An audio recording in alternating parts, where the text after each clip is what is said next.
بڑے شرماتے اور لجاتے ہوئے میں نے اپنے ہاتھ میں قاسم کے نام کی انگوٹھی پہنی تھی۔ حالانکہ ایسی آزادی ہمارے خاندان میں ہرگز نہ تھی کہ لڑکا خود اپنی منگیتر کو انگوٹھی پہنائے، لیکن یہ قاسم کی ضد تھی۔ کہنے لگا اپنی منگیتر کو اپنے ہاتھ سے انگوٹھی پہناؤں گا۔ قاسم کا رشتہ جب مجھ سے طے ہوا تو میرے والد نے اسی وقت قاسم کے گھر والوں سے کہہ دیا تھا کہ منگنی کی بس چھوٹی موٹی رسم ہی کرنی ہے اور شادی وہ اسی وقت کریں گے جب نمرہ کی تعلیم مکمل ہو جائے گی۔ قاسم ایک اچھی پوسٹ پر جاب کرتا تھا، انکم بھی بہت اچھی اور معقول تھی، دیکھنے میں بھی خوش شکل تھا، اسی لیے رشتے میں کوئی بھی ایسی خامی نہ تھی کہ میرے والد انکار کرتے۔ لیکن جب میری ساس نے یہ کہا کہ قاسم کی خواہش ہے کہ وہ نمرہ کو منگنی کی انگوٹھی خود پہنائے تو میرے والد کے چہرے کی رنگت متغیر سی ہوئی تھی، چہرے پر ناگواری سی پھیل گئی۔ کہنے لگے بہن، ایسی بے شرمی ہمارے خاندان میں نہیں ہوتی کہ نکاح سے پہلے لڑکا لڑکی کا ہاتھ پکڑ کر انگوٹھی پہنائے۔ ہمارے ہاں تو شادی سے پہلے لڑکا لڑکی کی تصویر تک دیکھنے کا رواج نہیں تھا، لیکن پھر بھی ہم نے آپ کو اپنی بیٹی کی تصویر بھیج دی تھی تاکہ آپ کا بیٹا بعد میں اعتراض نہ کرے، لیکن ایسی کھلی بے شرمی تو مجھے ہرگز بھی منظور نہیں، لہٰذا ہماری طرف سے ایسی رسم سے صاف انکار ہے۔ یہ سننا تھا کہ قاسم کی والدہ کے ماتھے پر تیوری سی چڑھی۔ کہنے لگی بھائی صاحب، آپ کس دور میں رہتے ہیں؟ آج کل تو یہ باتیں بہت معمولی سمجھی جاتی ہیں۔ اگر میرے بیٹے کی یہ خواہش ہے تو کوئی قباحت تو نہیں ہے، بچوں کی بہت ساری خواہشات ہوتی ہیں شادی اور منگنی کے حوالے سے، مجھے تو اپنے بیٹے کی یہ خواہش جائز لگ رہی ہے۔ یہ بات سن کر میرے والد اشتعال میں آ گئے۔ کہنے لگے ٹھیک ہے بہن، آپ کی مرضی ہے، ہمارے خاندان میں ایسی بے شرمیاں نہیں ہوتی، اگر آپ نے رشتہ کرنا ہے تو آپ کو ہماری شرائط کے مطابق منگنی کرنی پڑے گی، ورنہ آپ کی مرضی ہے۔ یہ کہتے ہی انہوں نے مجھے کہا کہ نمرہ بیٹا اٹھو، اپنے کمرے میں جاؤ۔ میں فوراً سے اٹھ کر اپنے کمرے میں چلی گئی۔ قاسم کے گھر والے بڑے غصے سے اٹھ کر واپس چلے گئے۔ مجھ سمیت سب نے یہی سمجھا کہ رشتہ ختم ہوا۔ میرے دل میں قاسم کے لیے ابھی ایسی کوئی جذباتی وابستگی نہ تھی کہ مجھے دکھ ہوتا، اسی لیے میں بے تاثر ہی تھی، لیکن ایسا نہیں ہوا تھا جیسا ہم سوچ رہے تھے۔ چند روز بعد ہی قاسم کی والدہ کا فون آیا کہ وہ لوگ رسم کرنے آ رہے ہیں، لیکن اس بار ان کا رویہ بڑا روکھا سا تھا۔ انہوں نے مجھے منگنی کی انگوٹھی پہنائی اور رشتہ پکا کر کے چلی گئی۔ میں جس گاؤں میں رہتی تھی وہ کافی ترقی تو کر چکا تھا، لیکن وہاں پر یونیورسٹی ابھی تک نہیں بنی تھی، اسی لیے میں شہر کے ہاسٹل میں رہ کر اپنی تعلیم مکمل کر رہی تھی۔ میرے والد کی خواہش تھی کہ میں انگلش میں ایم اے کروں۔ ابا کہتے تھے کہ لڑکیوں کو یونیورسٹی لیول تک تعلیم حاصل کرنی چاہیے، اور اپنے والد کی خواہش پر ہی میں ہاسٹل میں رہ رہی تھی۔ اتفاق تھا کہ قاسم بھی شہر میں نوکری کرتا تھا اور اسی شہر میں رہتا تھا جہاں پر میں پڑھتی تھی۔ ہم دونوں کے گھر والے گاؤں میں ہی رہتے تھے، ذات برادری تو ایک ہی تھی لیکن خاندان الگ الگ تھے۔ قاسم نے مجھے کسی رشتہ دار کی شادی میں دیکھا تھا اور میرے حسن کو دیکھ کر مجھ پر فریفتہ سا ہو گیا تھا، اسی لیے فوراً سے اپنے گھر والوں کو رشتے کے لیے بھیج دیا۔ دور پرے کی ایک جان پہچان کی خاتون میری والدہ سے ملنے جلنے والی تھی، اسی لیے رشتہ دیکھنے اور طے کرنے میں کوئی مشکل پیش نہیں آئی۔ بس بدمزگی اس بات پر ہو گئی کہ میرے والد اپنے اصولوں کے پابند تھے، اور دیکھا جائے تو وہ بات جائز بھی تھی اور درست بھی۔ انہیں منگنی کے بعد کی لڑکے لڑکیوں کی بے تکلفی پسند نہ تھی، لیکن وہ نہیں جانتے تھے کہ اس بات کا خمیازہ مجھے کس طرح سے بھرنا پڑے گا۔ میں ہر بات سے انجان اپنی منگنی پر بے حد خوش تھی کہ قاسم بھی ایک خوش شکل نوجوان تھا، ایسا کہ جس کی ہر لڑکی خواہش کرے۔ منگنی کے چند دن بعد میری چھٹیاں ختم ہو چکی تھیں، میں واپس ہاسٹل میں چلی گئی۔ اس کے بعد جو ہوا اس کا کسی کو گمان بھی نہ تھا۔ کچھ دن بعد میرے ہاسٹل کی وارڈن نے کہا کہ مجھ سے کوئی نوجوان ملنے آیا ہے اور خود کو میرا منگیتر کہتا ہے۔ یہ سن کر مجھے بہت حیرت ہوئی، کیونکہ میرے خاندان میں کبھی بھی ایسا نہیں ہوا تھا کہ منگنی کے بعد اور شادی سے پہلے لڑکا لڑکی سے ملنے آئے۔ منگنی تو بس ایک رسمی سا رشتہ تھا، شادی سے پہلے نہ تو رابطے کیے جاتے تھے اور نہ ہی کوئی ملاقات، یہاں تک کہ لڑکا لڑکی سے باقاعدہ ایک دوسرے سے پردہ کروایا جاتا تھا۔ مجھے اپنی ان روایات سے کوئی بھی اختلاف نہ تھا، کیونکہ مجھے یہ سب باتیں درست لگتی تھیں۔ منگیتر کوئی محرم تو ہوتا نہیں ہے جس کے ساتھ بے تکلفی برتی جائے۔ پھر مجھے اپنے والد کی یہ باتیں بے حد پسند تھیں، شروع سے ہی میں نے ایسی ہی تربیت پائی تھی۔ اسی لیے وارڈن کی بات سن کر پہلے تو مجھے اپنی سماعت پر یقین نہیں آیا۔ میں کہنے لگی کون آیا ہے؟ وارڈن نے کہا کوئی لڑکا ہے، قاسم نام ہے، کہتا ہے تمہارا منگیتر ہے، تم سے ملنا چاہتا ہے۔ یہ سن کر میں پریشان ہو گئی۔ قاسم کے سامنے جانے پر جھجک بھی رہی تھی، پھر میں یہ بھی سمجھ نہیں پا رہی تھی کہ وہ مجھ سے ملنے ہاسٹل کیوں آیا ہے۔ وارڈن نے جب مجھے خاموش دیکھا تو کہنے لگی کیا بات ہے نمرا، کیا وہ لڑکا تمہارا منگیتر نہیں ہے، کوئی غیر ہے؟ وارڈن کی مشکوک نظریں دیکھ کر میں نے فوراً سے نفی میں سر ہلایا۔ میں کہنے لگی نہیں، میرا منگیتر ہی ہے۔ پھر میں نے اپنے ہاتھ میں پہنی انگوٹھی بھی اسے دکھا دی۔ وارڈن ہنسنے لگی۔ میں جب نیچے ویٹنگ روم میں آئی تو قاسم سامنے ہی بیٹھا میرا ہی منتظر تھا۔ ابھی تک میں نے صرف قاسم کی تصویر ہی دیکھی تھی جو کہ میری چھوٹی بہن نے مجھے دکھائی تھی کہ دیکھو آپی تمہارا منگیتر کتنا خوبصورت ہے۔ تصویر میں دیکھ کر قاسم مجھے بہت اچھا لگا تھا۔ میں سوچ رہی تھی کہ اس سے ملاقات شادی کے بعد ہی ممکن ہو سکے گی، لیکن میں یہ نہیں جانتی تھی کہ منگنی کی انگوٹھی پہنتے ہی چند دن کے بعد ہی وہ میرے ہاسٹل پہنچ جائے گا۔ مجھے دیکھ کر قاسم کھڑا ہو گیا۔ اس سے نظروں کا تصادم ہوتے ہی میں کچھ گڑبڑا سی گئی۔ میں سمجھ نہیں پا رہی تھی کہ میں اس سے کیا بات کروں۔ میں نے آج تک کبھی کسی اجنبی سے یوں بات نہیں کی تھی، پھر وہ تھا بھی میرا منگیتر، اور اس حیثیت سے میں اس سے کیا بات کرتی۔ میں بے حد نروس تھی۔ دھیرے دھیرے قدم اٹھاتی ویٹنگ روم میں آئی۔ مجھے دیکھ کر ایک دل فریب سی مسکراہٹ قاسم کے چہرے پر چھائی تھی۔ میں نے ہچکچاتے ہوئے سلام کیا۔ میری آواز میں بھی واضح لرزش تھی، ہاتھ بھی ہلکے ہلکے لرز رہے تھے، سرد تھے۔ میں صوفے کے ایک کونے پر بیٹھ گئی۔ اس نے سلام کا جواب دیا اور دوبارہ اپنی جگہ پر بیٹھ گیا۔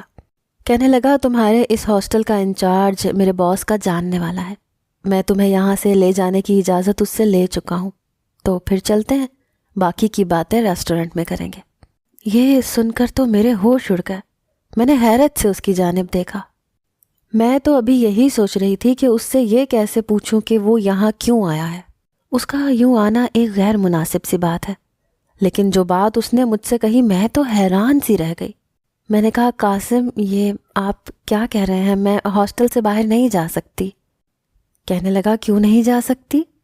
میں نے کہا میرے والد اس بات کو پسند نہیں کرتے، میں ہاسٹل سے صرف یونیورسٹی جاتی ہوں، مجھے ہاسٹل چھوڑنے اور لینے بھی میرے ابا ہی آتے ہیں۔ میری بات سن کر وہ کہنے لگے تو یونیورسٹی میں پڑھنے والے تمام نوجوان کیا تمہارے بھائی لگتے ہیں؟ ان کے لہجے میں واضح طنز کی آمیزش تھی۔ میں نے کہا میں یونیورسٹی میں بھی نقاب کر کے جاتی ہوں، اور میں نے آج تک کبھی غیر ضروری بات کسی بھی لڑکے سے نہیں کی۔ میری بات پر وہ تمسخرانہ ہنسے، کہنے لگے یہ سب باتیں مجھے مت سکھاؤ، میں باپردہ لڑکیوں کے بارے میں تم سے زیادہ جانتا ہوں، اس وقت تم سے بحث کے موڈ میں بالکل بھی نہیں ہوں، چلو اٹھو، بڑی مشکل سے میں نے انچارج کو منایا ہے۔ یہ کہہ کر وہ فوراً سے کھڑے ہو گئے۔ ان کا مجھ سے بات کرنے کا انداز بہت بے تکلف سا تھا، لیکن میں وہیں پر بیٹھی رہی۔ میں نے کہا آئی ایم سوری، میں آپ کے ساتھ کہیں بھی نہیں جا سکتی۔ میری بات سن کر انہوں نے مجھے حیرت سے دیکھا، کہنے لگے کیا مطلب ہے تمہارا اس بات سے؟ میں نے کہا قاسم میں آپ کے ساتھ شادی سے پہلے کہیں بھی نہیں جاؤں گی۔ میری بات سن کر وہ کہنے لگے تم مجھے سمجھتی کیا ہو؟ کیا میں کوئی آوارہ ہوں، سڑک چھاپ ہوں، یا موالی ہوں جو تمہیں کہیں بھی لے جاؤں گا؟ تم سیدھا سیدھا میرے کردار پر انگلی اٹھا رہی ہو۔ یہ سن کر تو میں ششدر سی رہ گئی۔ میں تو ایسا سوچ بھی نہیں سکتی تھی جو وہ کہہ رہے تھے۔ میں نے کہا نہیں میرا یہ مطلب نہیں تھا۔ کہنے لگے کیا مطلب تھا تمہارا؟ اس وقت وہ بے تحاشا غصے میں تھے۔ کہنے لگے میں تم سے دو ٹوک انداز میں پوچھ رہا ہوں، مجھے ہاں اور نہ میں جواب دو، تم ابھی میرے ساتھ چل رہی ہو یا نہیں؟ قاسم نے میرے پاس دوسرا کوئی راستہ نہیں چھوڑا تھا۔ میں نے نفی میں سر ہلا دیا۔ یہ بات میرے والد کی تربیت کے خلاف تھی۔ وہ یقیناً مجھے کسی ریسٹورنٹ میں لے کر جاتا، اور اگر ابا کا کوئی جاننے والا مجھے دیکھ لیتا تو ابا سے ضرور کہتا۔ کیا سوچتے وہ میرے بارے میں؟ ان کا تو سارا بھروسہ ہی مجھ سے اٹھ جاتا۔ یہ سننا تھا کہ قاسم کہنے لگے تم بھی اپنے والد کی طرح دقیانوسی سوچ رکھتی ہو کہ منگیتر غیر محرم ہوتا ہے۔ منگنی کا رشتہ ناپائیدار ہے، اس کی کوئی اہمیت نہیں ہے، لیکن شاید میں ایسا نہیں سوچتا۔ میرے نزدیک جب تم نے میرے نام کی انگوٹھی پہن لی تو بس تم میری ہو گئی۔ میں کسی اور لڑکی کے بارے میں سوچ بھی نہیں سکتا، لیکن تمہاری اس حرکت نے مجھے بہت تکلیف پہنچائی ہے۔ ٹھیک ہے، تمہاری مرضی۔ یہ کہہ کر وہ فوراً سے ہاسٹل سے باہر چلے گئے۔ مجھے لگا شاید میں نے کچھ غلط کر دیا ہے، شاید میں نے انہیں سمجھنے میں غلطی کی ہے، یا شاید وہ مجھے ٹھیک سے جان نہیں پائے۔ میرا ایسا کوئی مقصد نہیں تھا جو وہ سوچ رہے تھے۔ میں اپنے کمرے میں واپس آ گئی، لیکن بے حد گھبرائی ہوئی تھی۔ بار بار قاسم کی باتوں کے بارے میں سوچ رہی تھی۔ میری دوست نے جب مجھے یوں پریشان دیکھا تو وجہ پوچھنے لگی۔ اس وقت تو واقعی مجھے کسی ہمدرد کے مشورے کی ضرورت تھی۔ میں نے ماریا سے ساری بات کہی۔ میری بات سن کر وہ کہنے لگی، تم پاگل ہو کیا؟ ایک تو تمہارا منگیتر تمہیں یہاں پر خود لینے آیا، انچارج سے اس نے اجازت بھی لی، اور تم اسے منع کر رہی ہو؟ تمہیں تو اس کے ساتھ فوراً چلے جانا چاہیے تھا۔ مجھے دیکھو، میری عمر 30 کے لگ بھگ ہو چکی ہے، لیکن رشتہ نہیں آتا۔ میں یہاں نوکری کرتی ہوں، ہاسٹل میں رہتی ہوں۔ آج کل لڑکیوں کے رشتے ہونا کس قدر مشکل ہو گیا ہے، تمہیں اندازہ بھی ہے؟ ابھی تم کم عمر ہو، خوبصورت ہو، اسی لیے اچھے رشتے بھی آ رہے ہیں۔ اور جانتی ہو، منگنی ٹوٹ جائے تو لڑکی کے لیے آنے والے رشتے 100 سوال کرتے ہیں کہ آخر ایسی بھی کیا وجہ ہو گئی کہ لڑکی کا رشتہ ٹوٹ گیا؟ ضرور آپ کی بیٹی میں کوئی خامی ہوگی۔ بات تو ماریا کی ٹھیک تھی، لیکن میں کیسے جا سکتی تھی؟ میں نے ایسا ماحول اپنے گھر میں پایا ہی نہ تھا۔ ماریا کہنے لگی، تمہارے پاس نمبر ہے اپنے منگیتر کا؟ میں نے نفی میں سر ہلا دیا۔ کہنے لگی، تم تو بالکل عقل سے پیدل ہو۔ اچھا مجھے یہ بتاؤ کہ وہ کس آفس میں کام کرتا ہے؟ یہ ایک اتفاق تھا کہ مجھے اس کمپنی کا نام معلوم تھا جہاں قاسم جاب کرتا تھا۔ میں نے ماریا کو بتا دیا۔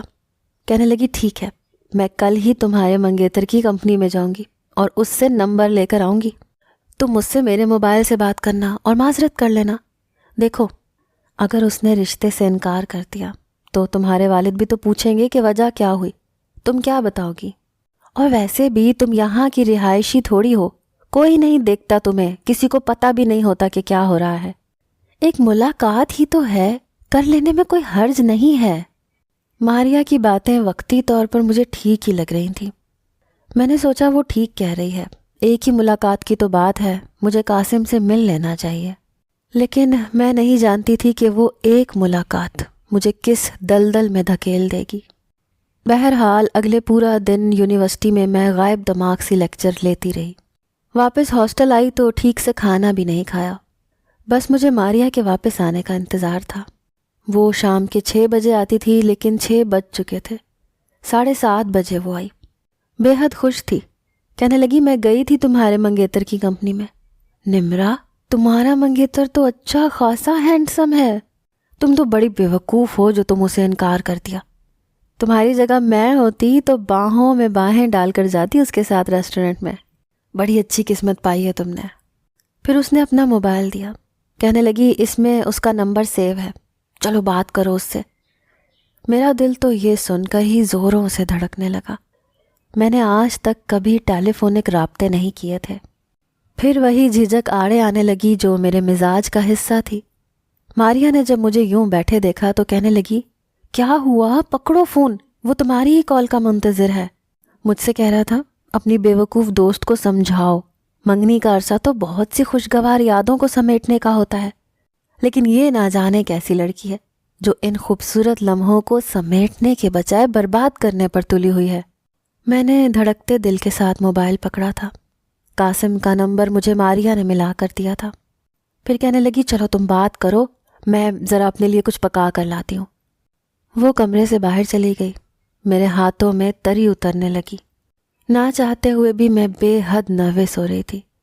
پہلی بیل پر ہی قاسم نے فون اٹھایا تھا۔ اجلت سے ہیلو کہا، آواز میں بےتابی چھلک رہی تھی۔ میں نے کہا، میں نمرا بات کر رہی ہوں۔ کہنے لگا، ہاں جانتا ہوں، ہاں کہو، کیا کہنا چاہتی ہو؟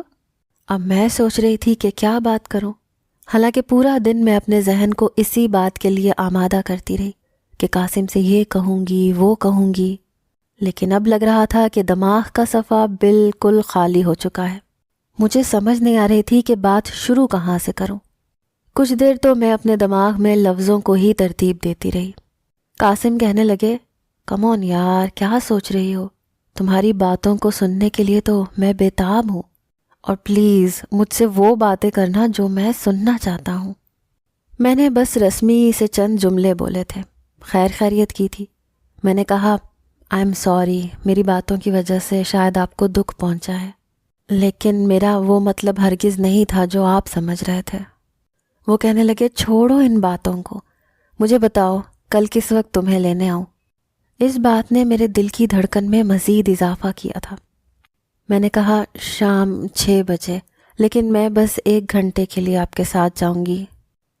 میری بات سن کر وہ اور ہنسنے لگے، کہنے لگے اس کا فیصلہ تم مجھ پر چھوڑ دو، تمہارے سارے فیصلے میں خود کیا کروں گا۔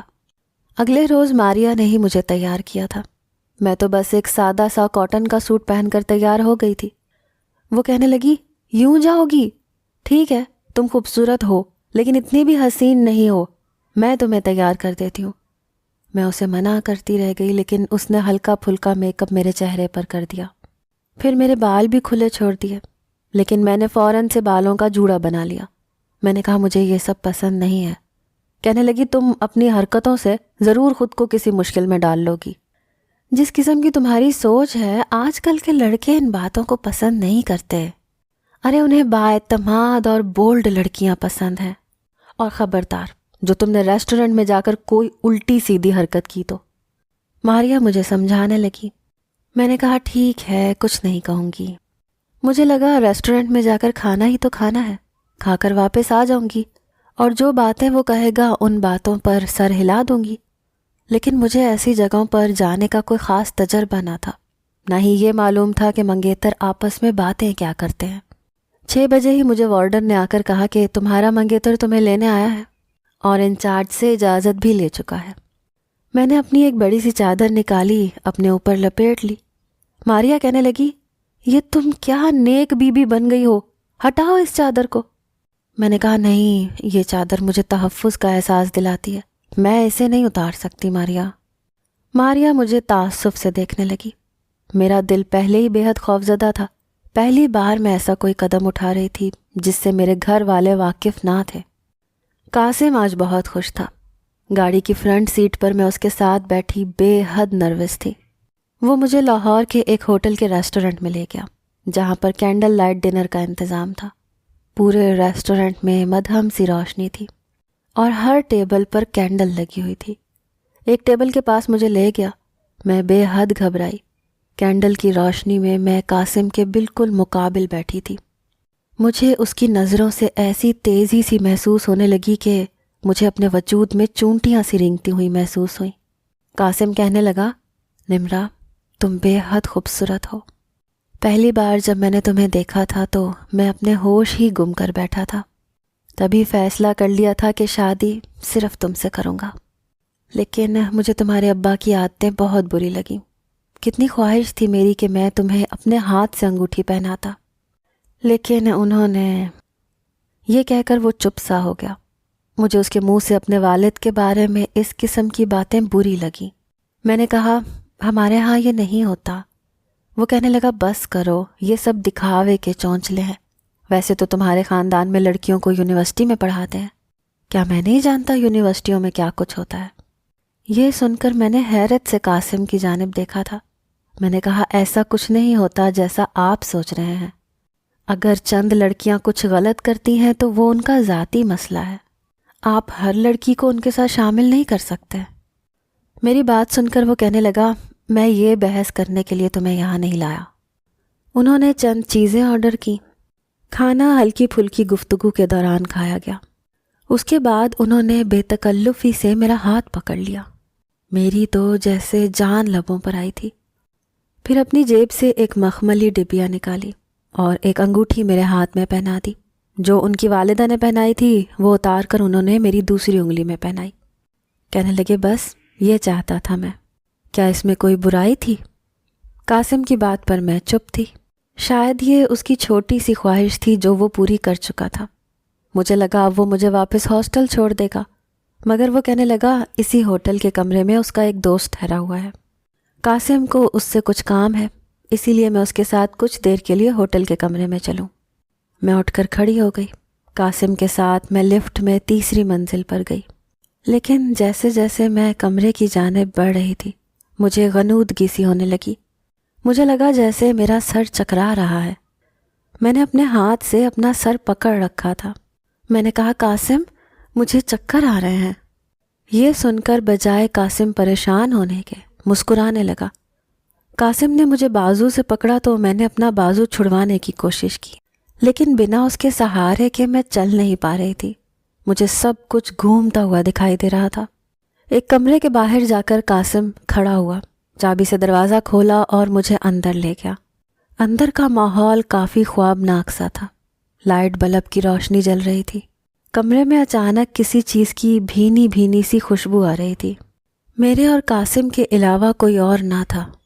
میں بار بار اپنے سر پر اپنا ہاتھ مار رہی تھی، خود کو ہوش میں لانے کی کوشش کر رہی تھی، جو مجھے ممکن نظر نہیں آ رہا تھا. میرے ہوش اس وقت اڑے جب قاسم نے مجھے بیڈ پر دھکیلا اور اس کے بعد قاسم نے میرے اوپر سے میری چادر کو اتار کر ایک طرف پھینکا. میرے گلے سے دوپٹہ بھی بڑی بے دردی سے اتارا. میں چاہ کر بھی اس کا ہاتھ روک نہیں پا رہی تھی. میرا سر بھی چکرا رہا تھا. میں نے کہا قاسم آپ کیا کر رہے ہیں؟ لیکن اس نے مجھے کوئی بھی جواب نہیں دیا. اس نے میرے بالوں کا جوڑا بھی کھول دیا. مجھے اپنے ساتھ لگائے میرے ساتھ کچھ نازیبا سی تصاویر لینے لگا. میں اس سے اپنا آپ چھڑوا رہی تھی، لیکن قاسم کی گستاخیاں بڑھنے لگیں. میرے ہاتھ میں وہاں سائڈ ٹیبل پر رکھا ایک گلدان آ گیا. میں نے وہی اس کے کندھوں پر مارنا شروع کر دیا. وہ مجھ سے پیچھے ہٹ گیا. اس سے پہلے کہ وہ کوئی اور گستاخی کرتا میں فوراً سے کھڑی ہو گئی. میں نے ہوٹل کے کمرے کا دروازہ کھولا اور لڑکھڑاتے قدموں سے لفٹ تک پہنچی. اس وقت نہ تو میرے گلے میں دوپٹہ تھا نہ مجھ پر چادر. میرے بال بری طرح سے بکھرے ہوئے تھے، لیکن میں اپنی عزت بچانے کے لیے جو کر سکتی تھی وہ کر رہی تھی.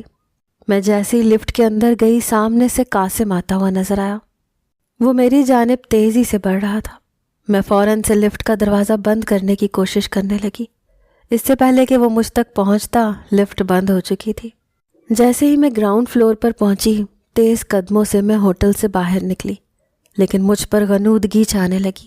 میں زبردستی خود کو جگا رہی تھی. سامنے ہی ایک ٹیکسی مجھے نظر آئی. میں رو رہی تھی. میں فوراً سے اس ٹیکسی کے پاس آئی جس میں بیٹھا ہوا ڈرائیور اپنی فرنٹ سیٹ پر اپنی دونوں ٹانگیں اسٹیئرنگ پر ڈالے سر کی ٹوپی منہ پر رکھے سو رہا تھا. میں نے اس کی کھڑکی کا شیشہ بجانا شروع کر دیا. اس سے پہلے کہ قاسم وہاں پہنچتا میں وہاں سے چلی جانا چاہتی تھی. اس نوجوان نے ٹوپی اپنے منہ سے اتاری اور موندی آنکھوں سے مجھے دیکھنے لگا. اس نے شیشہ کھولا اور کہنے لگا یہ ٹیکسی خالی نہیں ہے، میرے مسافر اندر بیٹھے کھانا کھا رہے ہیں، آپ کوئی اور ٹیکسی لے لیں. میں رونے لگی، اس کے سامنے ہاتھ جوڑنے لگی کہ خدا کے لیے مجھے میرے ہاسٹل تک پہنچا دو. میں نے اس کے بعد اسے سوچنے کا موقع تک نہیں دیا. میں فوراً سے پچھلی نشست پر بیٹھ گئی، دروازہ بند کیا اور اس سے کہا کہ جلدی سے گاڑی چلاؤ، میرے پیچھے کوئی گنڈا پڑ گیا ہے. یہ سن کر وہ لڑکا فوراً سے ہوش مندی میں آیا. اس نے گاڑی سٹارٹ کی اور فوراً سے مین روڈ پر لے لی. میں نے پیچھے پلٹ کر دیکھا تو قاسم مجھے ہی جاتے ہوئے دیکھ رہا تھا. میں نے جلدی سے اس ٹیکسی ڈرائیور کو ہاسٹل کا پتہ بتایا. وہ کہنے لگا کون پیچھے پڑ گیا تھا آپ کے؟ لیکن میں اسے کیا بتاتی، میں روئے جا رہی تھی. پھر اس نوجوان نے مجھ سے کوئی سوال نہیں کیا، البتہ خود پر اوڑھی ہوئی گرم شال اس نے اتاری اور ایک ہاتھ سے پیچھے کی طرف مجھے پکڑا دی. کہنے لگا اسے خود پر اوڑھ لیں. میرا دماغ تو اس وقت اس قدر چکرا رہا تھا کہ یہ ہوش تک نہ تھی کہ میں بنا دوپٹے بنا چادر کے اس کی گاڑی میں آ کر بیٹھی ہوں. میں نے اس شال سے خود کو لپیٹ لیا، لیکن اس کے بعد میں اپنے ہوش و حواس کھو بیٹھی. شاید قاسم نے جو جوس مجھے پلایا تھا اس میں کچھ نشہ آور دوا ملائی گئی تھی جس نے اپنا اثر اب مکمل طور پر کیا تھا. جب مجھے ہوش آیا تو میں اپنے ہاسٹل کے کمرے میں تھی. میری دوست بالکل میرے پاس بیٹھی ہوئی تھی. میں نہیں جانتی تھی کہ میں وہاں کیسے پہنچی تھی. میں نے آنکھیں کھولیں تو میری دوست ماریا کہنے لگی شکر ہے تمہیں ہوش تو آیا، کیا ہو گیا تھا تمہیں؟ مجھے سب کچھ دھندلا سا یاد آنے لگا. میں اس کے ساتھ لگ کر رونے لگی. روتے روتے میں نے اسے قاسم کی گھٹیا حرکت کے بارے میں بتایا تو بجائے وہ اسے برا بھلا کہتی وہ مجھے ڈانٹنے لگی. کہنے لگی ایسا تو منگنی میں ہوتا ہے، تمہیں کیا ضرورت تھی یہ سب کرنے کی؟ اب اگر اس نے شادی سے انکار کر دیا تو؟ ماریا کی بات سن کر مجھے افسوس ہوا تھا. میں نے کہا تمہیں کیا لگتا ہے میں اس سے شادی کروں گی؟ میں اس سے کبھی بھی کوئی رشتہ نہیں رکھنا چاہتی۔ پھر مجھے یاد آیا کہ میں تو ٹیکسی میں واپس آئی تھی اور اسی میں بے ہوش ہو گئی تھی۔ میں نے کہا مجھے یہاں تک کس نے چھوڑا؟ وہ کہنے لگی کوئی ٹیکسی ڈرائیور تھا، وہ لایا تھا تمہیں یہاں۔ کہنے لگا یہ محترمہ بڑی پریشان تھیں اور رو رہی تھیں۔ اسی ہاسٹل کا انہوں نے مجھے پتہ بتایا تھا، لیکن یہاں پہنچنے سے پہلے ہی یہ بے ہوش ہو گئی۔ پھر وارڈن کے ساتھ چند لڑکیاں تمہیں اٹھا کر کمرے تک لائیں، کیونکہ تم تو بالکل بے ہوش تھیں۔ میں یہ سوچ رہی تھی کہ کیا ایسے بھی لوگ دنیا میں ہیں۔ وہ ٹیکسی ڈرائیور میری بے ہوشی کا فائدہ اٹھا کر میرے ساتھ کچھ بھی کر سکتا تھا، لیکن اس نے باحفاظت مجھے میرے ہاسٹل تک پہنچا دیا تھا۔ میں نے اللہ کا شکر ادا کیا تھا، لیکن میں نہیں جانتی تھی کہ جو کچھ میرے ساتھ آگے ہونے والا تھا وہ ایک کربناک اذیت تھی۔ اگلے ہی روز مجھے قاسم کے نمبر سے ماریا کے موبائل پر فون آیا۔ ماریا نے مجھ سے کہا کہ قاسم کی کال ہے۔ میں نے کہا مجھے بات نہیں کرنی، اسے کہو کہ میرا اس سے کوئی بھی تعلق نہیں ہے، اور جو ہے وہ میں توڑ دوں گی۔ ماریا مجھے گھورنے لگی، کہنے لگی ایک بار اس سے بات کرو اور جو بھی تم لوگوں کے بیچ میں ناراضگی ہے اسے ختم کرو۔ میں نے غصے سے فون پکڑا تھا۔ میں قاسم کو کھری کھری سنانا چاہتی تھی، لیکن جو بات اس نے مجھ سے کہی میرے ہوش اڑ کر رہ گئے۔ کہنے لگا میں نے ماریا کے نمبر پر چند تصاویر بھیجی ہیں، انہیں دیکھ لو۔ جو کام میں تمہیں بے ہوشی میں رکھ کر کرنا چاہتا تھا اب میں پورے ہوش و حواس میں کروں گا، اور اگر تم نے انکار کیا تو تمہیں کسی کو منہ دکھانے کے قابل نہیں چھوڑوں گا۔ کہنے لگا اگر تم چاہتی ہو کہ میں تمہارے ساتھ رخصتی کروں تو آج رات کے ٹھیک 10 بجے تم اسی ہوٹل کے روم میں پہنچ جانا جہاں سے کل بھاگی تھی۔ یہ کہہ کر اس نے فون بند کر دیا۔ میں نے فوراً سے ماریا کا واٹس ایپ آن کر کے دیکھا تو میں سانس لینا بھول گئی۔ میں یہ تو جانتی تھی کہ قاسم نے میرے ساتھ تصاویر لی ہیں، لیکن وہ کس قسم کی تصاویر ہیں یہ دیکھ کر میرے ہوش اڑے تھے۔ میں مکمل ہوش میں نہیں تھی، اسی لیے مجھے بس کچھ یاد تھا۔ سب کچھ کسی خواب کی طرح سے لگ رہا تھا، لیکن ان تصویروں نے تو جیسے مجھے زمین کے اندر گاڑ کے رکھ دیا تھا۔ میں رونے لگی۔ ماریا نے جب وہ تصاویر دیکھی، میری باتیں سنی تو کہنے لگی کہ اس کی بات مان لو، ورنہ تم سے کوئی بھی شادی نہیں کرے گا۔ میں نے کہا میں یہ گناہ نہیں کر سکتی۔ ماریا کہنے لگی بے وقوفی مت کرو، تم کیوں نہیں سمجھتی؟ اگر اس نے شادی سے انکار کر دیا اور تمہاری تصاویر وائرل کر دی تو سوچو تم تو بدنام ہو کے رہ جاؤ گی، کوئی تم سے شادی نہیں کرے گا، اور یہ بات تو تمہارے گھر والے بھی برداشت نہیں کریں گے۔ میں ماریا کو برا بھلا کہنے لگی۔ میں نے کہا تم مجھے غلط مشورے دیتی ہو، کاش میں تمہاری بات نہ مانتی اور میں اس کے ساتھ ریسٹورنٹ میں نہ جاتی۔ ماریا خاموش ہو گئی، کہنے لگی میں نہیں جانتی تھی کہ یہ سب ہو جائے گا، لیکن اب میں تمہیں صحیح مشورہ دے رہی ہوں، اس کی بات مان لو۔ لیکن میں یہ گناہ نہیں کر سکتی تھی۔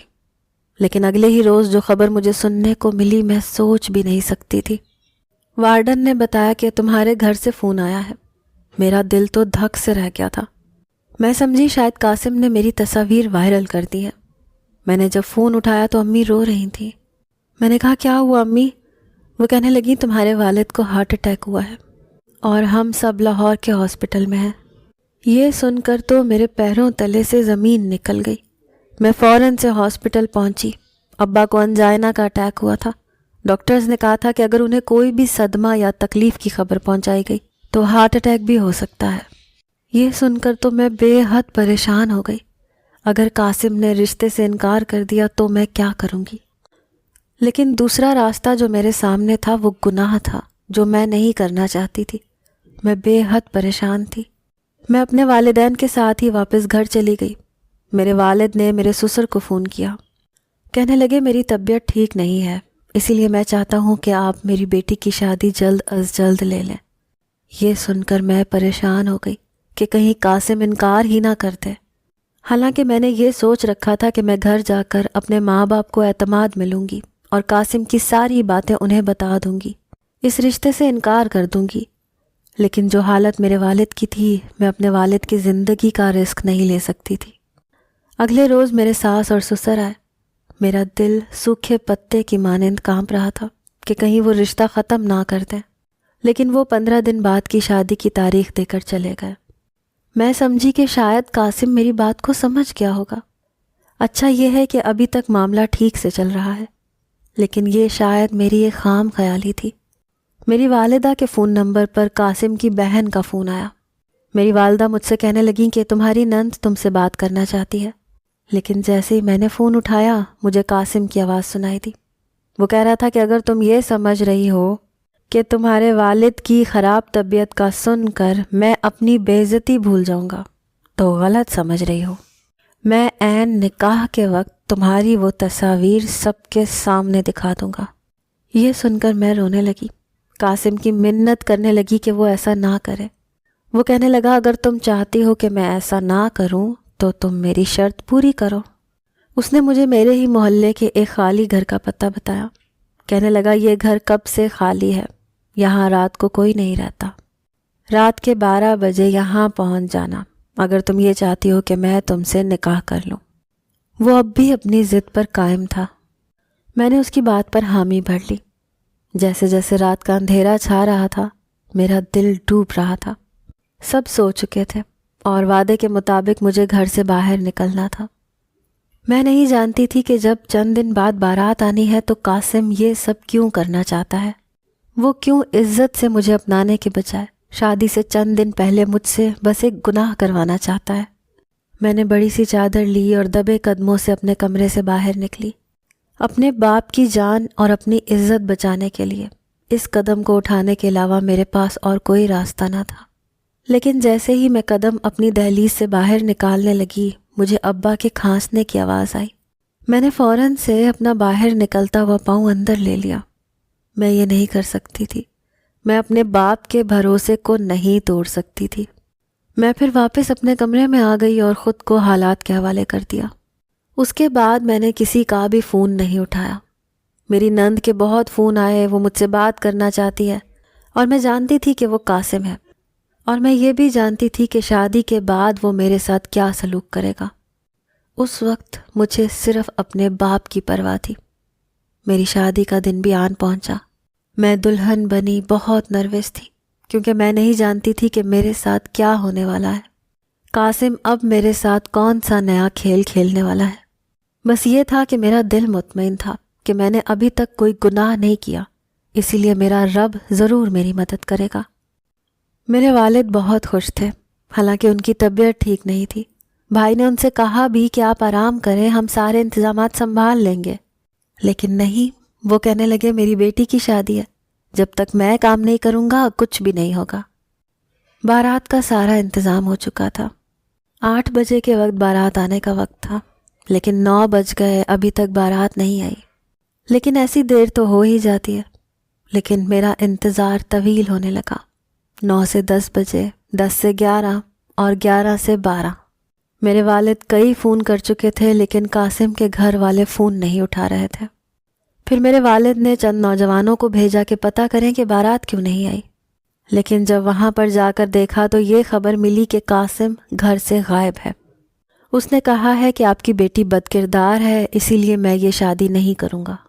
یہ سننا تھا کہ میرا دماغ چکرا کے رہ گیا۔